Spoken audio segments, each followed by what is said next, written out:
SER Podcast. Las cárceles se arrastran por la humedad del mundo. Van por la tenebrosa vía de los juzgados. Buscan a un hombre, buscan a un pueblo. Lo persiguen, lo absorben, se lo tragan. A Miguel Hernández le van a hacer un consejo de guerra. El juez de la prensa ya le había tomado declaración. Se puede leer en un acta que los secretarios no pasaron a máquina, lo hicieron a mano. Ahí describen que el juez se interesó en saber si Hernández fue comisario político, lo que él negó. Se interesó en saber si él había sabido de la muerte de un capitán franquista, lo que él también negó. Y se interesó en que le diera el nombre de 3 personas solventes que pudiesen garantizar lo que él estaba declarando. El poeta dio el nombre de José María Cosío, de la editorial Espasa, donde trabajó en la Enciclopedia Taurina, de su amigo Juan Bellot, que estaba entonces en las Jonts de Valencia, y sugirió que pidieran informes en el pueblo de Cox, en Alicante. Esta declaración fue el día 6 de septiembre del 39, el 6 de septiembre. 22 días después, la instrucción ya estaba terminada. El fiscal había pedido la pena de muerte por adhesión a la rebelión. A Miguel Hernández le iban a hacer un consejo de guerra. Memoria. 2 procesos contra un poeta. Episodio 3. 12 días de libertad. Aquel día, 7 de octubre, acudieron los 5 jueces, el presidente del Consejo de Guerra, los 3 magistrados y el vocal. Sabemos que fueron porque luego firmaron el acta. Uno puede imaginar la pretendida solemnidad del acto, la escenificación buscada. Pero no es un acta esta como las demás, porque al final no hubo consejo. No ha podido celebrarse la vista por haber sido puesto en libertad el procesado en atención a tratarse de una persona destacadísima por su intervención en la revolución marxista notoriamente conocido, y al no explicarse suficientemente el hecho de que un detenido a disposición judicial sea liberado por simple mandato de la Dirección General, lo cual, por otra parte, no aparece legítimamente acreditado, se acuerda poner el hecho en conocimiento de vuestra señoría por si estima la apertura de procedimiento en esclarecimiento de los hechos referidos. A Miguel Hernández, para quien el fiscal está pidiendo la muerte, le han puesto en libertad. Los historiadores son capaces de leer, entre el lenguaje burocrático, el enfado que tenía el juez Martínez Gargallo, que antes había sido escritor y humorista, pero que ahora está ordenando la búsqueda y captura, y a la Guardia Civil, de Orihuela en particular, le está indicando que practique indagaciones reservadas para conocer cuál es su paradero. El juez quiere saber quién ha liberado a Hernández, y en realidad ese va a ser uno de los grandes dilemas de este caso. ¿Quién dejó ir al intelectualoide marxista? ¿Por qué está en la calle Miguel Hernández? Se han pedido para él la muerte en mayúsculas.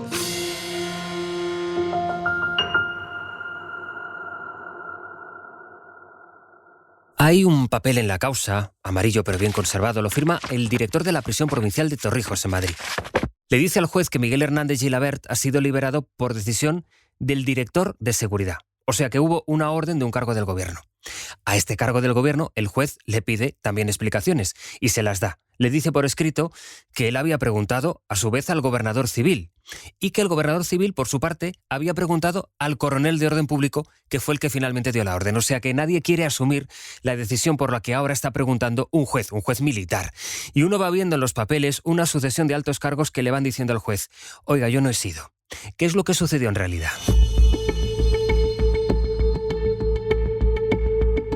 El director de seguridad cuenta, a lo largo de 5 páginas, que ordenó a un agente, el señor García del Paso, que investigase sobre Hernández, que el agente averiguó que el detenido pasó la mayor parte de su vida en el pueblo de Cox, en Alicante, que se casó con una hija de un guardia civil asesinado por los rojos, que se trasladó a Madrid para trabajar en la Casa Calpe, la editorial, donde este agente fue a preguntar. Y allí el escritor José María Cosío le dijo que Hernández tuvo textualmente una conducta moral intachable y que le creía una persona de orden, inofensiva, que jamás le había escuchado hablar de política. Bueno, todo lo que se va recogiendo alrededor de esa documentación pues es positiva, porque ahí interviene Cosío, otros testimonios que a fin de cuentas hablan bien de Miguel Hernández. Esta declaración de Cosío será crucial. Con este testimonio, el director general cuenta que habló con el gobernador y este con el coronel, y así es como puede leerse. El señor coronel, a la vista de los datos que facilitamos, propone se decrete la libertad del Hernández Gilabert, toda vez que en su expediente no había nada desfavorable concretamente. como no fuera haber sido escritor de izquierdas, que quedaba en parte desvirtuada la mala impresión que pudiera producir su ideología política con el informe favorable del señor Cossío. De manera que el peligroso comunista de otros expedientes es, como mucho aquí, un escritor de izquierdas y poco más. Con eso, con las cárceles llenas, el director general de seguridad dice que tampoco le queda mucho más margen. Con fecha 8 de septiembre, el gobernador civil me ordena la libertad del detenido Miguel Hernández Gilabert, porque se funda en los informes facilitados, en el concepto de que le merece al señor Cossío, que le considera una persona inofensiva, y teniendo en cuenta además que no aparecen las diligencias instruidas en Huelva. Un escritor de izquierdas, una persona inofensiva. La realidad es que a Miguel Hernández lo salvó el tiempo o la casualidad o ambas cosas, quién sabe. Su caso fue a la vez por la vía civil y por la vía militar. Por la vía militar pedían su muerte. La pidieron el 28 de septiembre, pero ahí fue más rápida la vía civil, que en vista de las buenas referencias le dejó marchar. Influyó mucho que las cárceles estuvieran atestadas, y pesó más el hombre inofensivo de la vía civil que el peligroso agitador de la vía militar. La libertad es algo que solo en tus entrañas bate como el relámpago. Miguel Hernández está en libertad, en Madrid, el 15 de septiembre del 39, y aquí él va a decidir.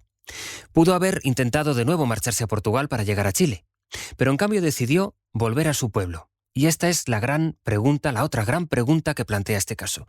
Si ya había escapado de Orihuela, ¿por qué regresa? Hombre, otro en su lugar posiblemente se hubiera largado, pero bueno, cuanto antes hubiera salvado su vida. Pero Miguel, que era así, que era Miguel Hernández, como decían, por su carácter, lo que hizo fue volver otra vez con su mujer y con su hijo, pensando que ya había pagado con ese tiempo en la cárcel toda su condena, ¿no? Y fue todo lo contrario. Le detendrán, en efecto, en Orihuela al cabo de 12 días, como describe el biógrafo José Luis Ferris. A Hernández le cogieron muy, muy pronto. Él, yo creo que estaba casi convencido de que no tenían que ir ya por él, porque él regresa a Cox, el pueblo donde vivía su mujer y su hijo, donde tenían la casa, una casa vecina a Orihuela, y imprudentemente, como le advertían muchos, se paseaba por Orihuela. Eso era realmente ponerse en el blanco del tiro de muchísima gente que le quería mal. María Zambrano ya había visto en el poeta que la guerra le había convertido en un hombre vuelto hacia adentro, enmudecido. Todo lo que sucedió en Orihuela, en su pueblo, entre los meses de septiembre y noviembre del 39, está ya en otro procedimiento sumarísimo, el 4487, que también se recopila papel a papel en el Archivo General de la Defensa. Ahí es donde podrá leerse la historia de las últimas horas que el poeta pasó en su pueblo entre los suyos. Fue visto por unos personajes siniestros de la Orihuela de entonces, que digo que se la tenían jurada, y se quedaron sorprendidos de ver a Miguel Hernández libre.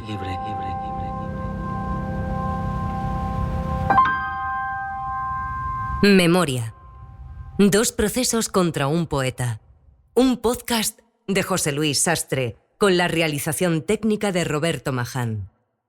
Los documentos del sumario se han reproducido con las voces de Juan Echanove y Roberto Cuadrado. Julio López recita los versos de Miguel Hernández. Cadena SER. La radio.